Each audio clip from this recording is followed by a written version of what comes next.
Another day, another dollar.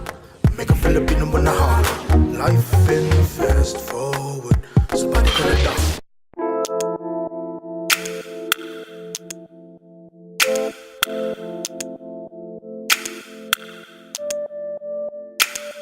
So Seattle's a beautiful place. There's a thing called the Northwest Freeze or the Seattle Freeze. Even Seattleites are like, yeah, the freeze. And what it is you can be real friendly with someone, and then the next day you're walking and you pass by the person you were just like hanging out with, and they just like walk past you. It's like me walking on the street like this vlogging, and then Devin's like walk past me and neither of us say hi to each other. Who can really mess with this view though? It's an incredible place, man. I think part of it too, like look out at that. Dude, it's not even 5 p.m. yet and it's dark and cold and dreary. People just go into hibernation, and I think like there's just a culture here of hibernation too, where you just kind of lock in with those like 2 or 3 people who you know and get a book or get a movie and get some coffee. Just do your own thing in small little pockets. Right. It's people aren't out and about bumping into one another nearly as much. And like this could be a whole other episode, but like just the impact of Amazon and tech culture onto the city too, right? Like that's not only we're definitely gonna be talking about that on this vlog. Now, not only are people just passing by one another, but they're doing this the whole time, right? And that's just part of 2018, but it's also part of like people so focused on the tech industry and being part of the tech industry, and that reverberates in a lot of different ways throughout the city. That's just one of them. Yeah, Seattle has kind of experienced this like overgrowth. It was like a super fast growth. Within 5 years, it went from being like, you know, a small-ish town to like a booming city. Like it looks like Hong Kong right now. Right now it's all decked out, and it didn't used to be like that. Like whole neighborhoods used to be kind of cool. Talk about like the Central District used to be kind of cool, and then now it's just a bunch of like cats who sleep there and complain about it. You know, at some point these buildings will get left behind and new life will come into it, you know. But yeah, we'll get into more of that later.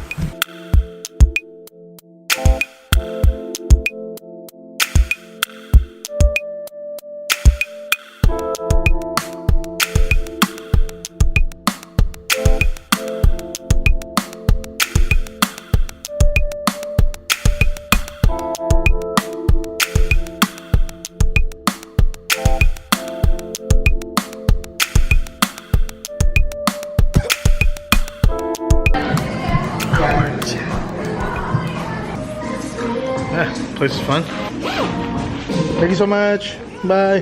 Good coffee, good donuts, good conversation. They're not vegan though, so what should we do? Just had a snack. Dinner maybe in a little bit. Hopefully Katie's done working. It's probably not though. Life of a lawyer, you know, that's what lawyers do. But yeah.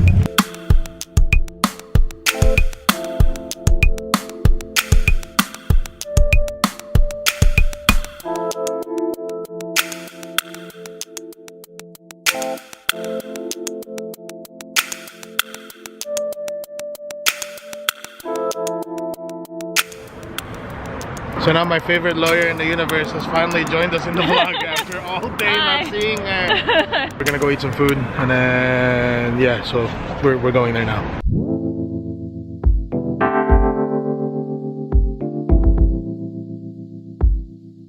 Oh, thank you. So I'm gonna ask Katie the same thing I asked Devin. I heard Devin's side of the vegan story and how it became vegan.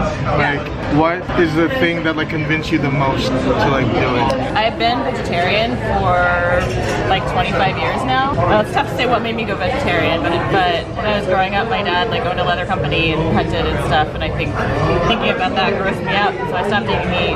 But it wasn't until I was 19 that I went vegan. And that was after spending like a day tabling for a local animal rights group and like watching slaughterhouse footage basically on loop for like several hours, and like you kind of can't unsee it. So once it's like in your face like that, you have to get comfortable with the fact that that's what you're contributing to, or you have to stop contributing to it. So I went with the latter. The transition was a little bit easier for me because I'm Japanese and I grew up eating Japanese food. There's a fish in it, but it's easy enough to cut the fish out, and otherwise there was a lot of tofu and stuff, and so that wasn't a tough transition. But I'm Japanese American, so we were some combination of that traditional diet and the meat and potatoes diet. So in that respect, it was a little bit challenging. But you know, you figure it out. It's a process, and it's way easier now than it was, you know, 17, 18 years ago when we first did it. Because, like you said, the Impossible Burger and things like that exist and are an option. So that makes it so much an easier transition.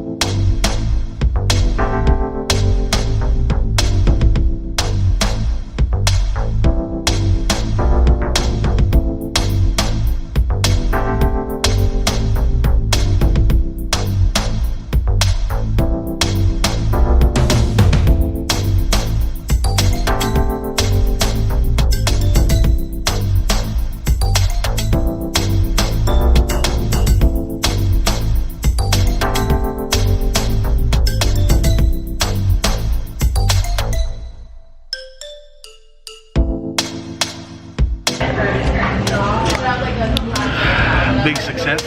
Quite full. Very good. Very good. What do you think of dinner? It was really good. Oh, so delicious. It tasted like food. Yum. I would highly suggest, go to Pestle Rock. Here's a cinematic sequence right now.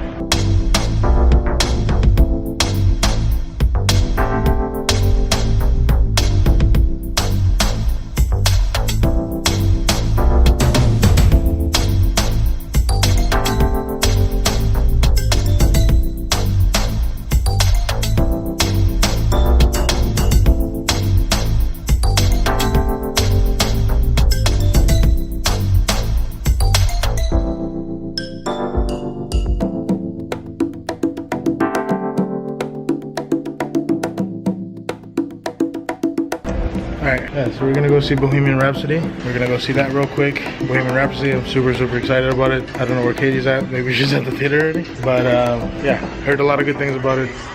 See you guys after the movie.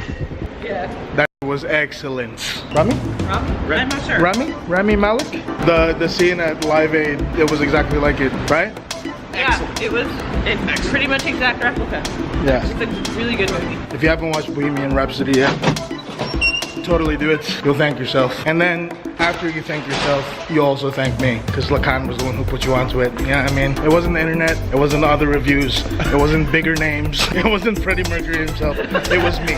Okay, anyway, I think I'm gonna end the vlog right here. My name is LAKAN, that's Caiti and Devin. Again, if you haven't seen the travel vlog, you should check that out. If you haven't seen the Thanksgiving vlog, you should check that out. Stay blessed, stay hungry, and as always, peace, love, and music. I'm gonna do it carefully this time, okay?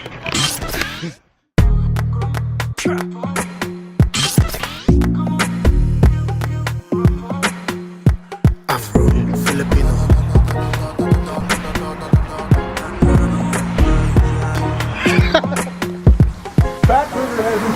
Another day, another dollar. Make a Filipino in the heart. Life in fast forward. Somebody call a doctor, but it feels so good. Putting in that time when things you do and the stars align.